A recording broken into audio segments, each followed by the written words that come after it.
Hey, I wanted to show you about my experience of wearing a continuous glucose monitor. It's a small electronic device that sits on your arm and measures your blood sugar levels. They're normally used by diabetics. I don't have diabetes, I'm just interested in understanding my body. In this video, I'm going to show you how 2 weeks of how my diet, exercise and sleep affects my blood sugar levels.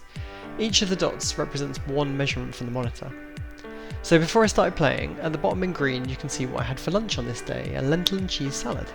I took photos of most of the food and you'll see these pop up during the video. You'll also see blue bars that show when I did exercise, as this generally seemed to raise my blood sugar, and also when I was asleep in purple. The first day starts at 11:30 in the morning on October the 10th, and the monitor runs for exactly 2 weeks before it stops working.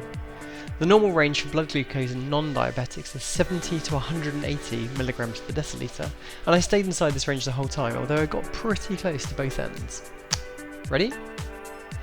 So lunch on the 10th didn't really affect my levels much, but in the evening we went over to a friend's for dinner, and you can see this steep rising and falling of my blood sugar over the evening.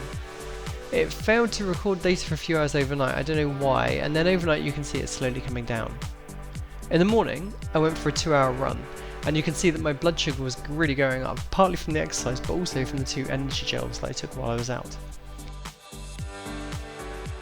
We had a big lunch with friends that day, and you can see the glucose levels are all over the place, stabilising overnight as we come into the 12th. I really enjoyed wearing the monitor, it's like having an additional sense. So the next morning I had muesli and fruit, and you can see a definite spike there, probably from the banana. Then there's a bit of a spike from lunch because I ate a persimmon and half an apple.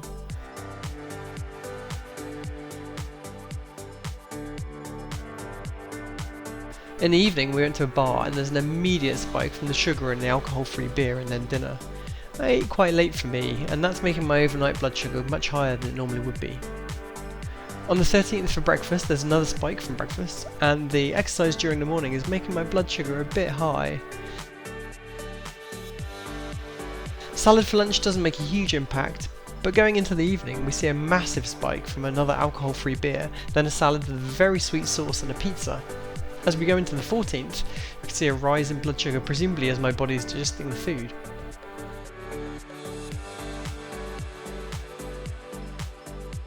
Then there's another spike from muesli for breakfast again, and I'm snacking during the day here, so there's no real clear pattern. In the evening we went for an amazing Thai meal with more beer and sweet things, and it's kind of up and down a bit. Overnight into the 15th it's quite high again, lowering gradually.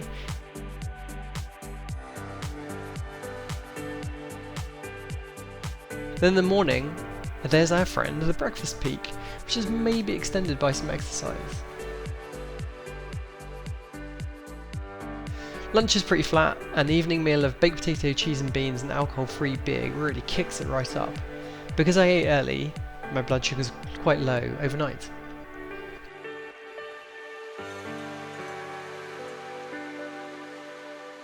Coming into the 16th, the run before breakfast pushes up my blood sugar, which is pushed up further by muesli and banana, but lunch doesn't really make a difference. You can see the patterns by now. In the evening, a baked potato seems to cause a delayed peak compared to before, but more alcohol-free beer really makes it jump. There's loads of sugar in beer, and liquids seem to raise glucose levels faster than foods because they're absorbed more quickly. There's the usual breakfast peak on the 17th, along with a walk, exercising again, prolonging the duration. The usual salad, I'm a bit of a creature of habit.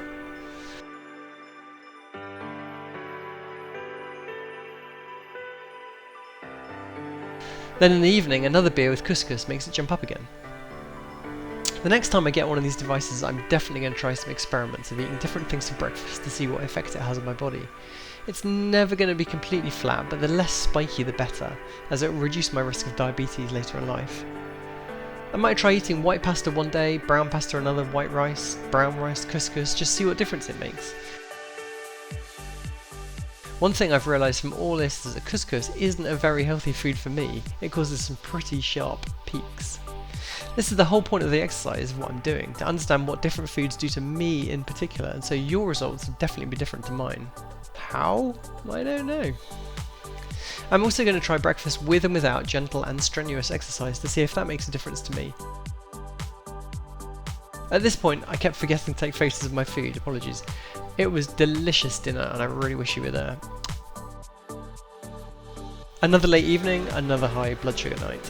What I haven't included here actually is the quality of my sleep, but I feel like when I eat earlier in the evening I feel more rested in the morning.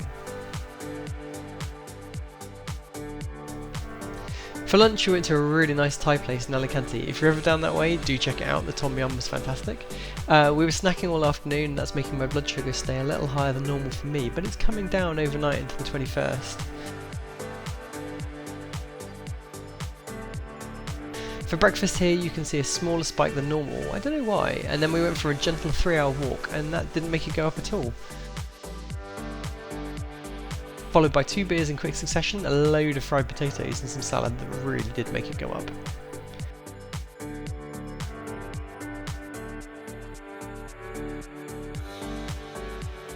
There's only 2 days left, don't worry.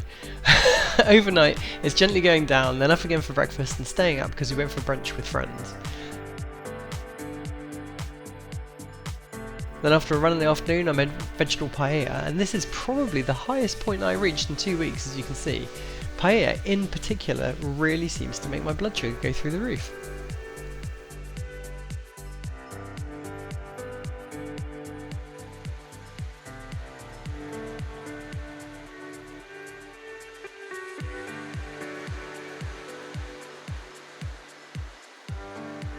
For lunch on the 23rd, I had bread with my salad, which is pretty unusual for me, and that made my blood sugar definitely higher. Then more paella for dinner and a huge spike. Overnight for the final time, you can see it coming down, then up again for breakfast before the monitor finally ended. Well, I hope that was interesting. I've learned a huge amount about my body, and I'd really recommend getting one of these to give it a go. I had a Freestyle Libre made by Abbott. You can buy them online and fit it yourself in a few minutes, and then it connects to a free app on your phone. I think mine was about 50 something euros, but it depends where you buy it from. See you next time.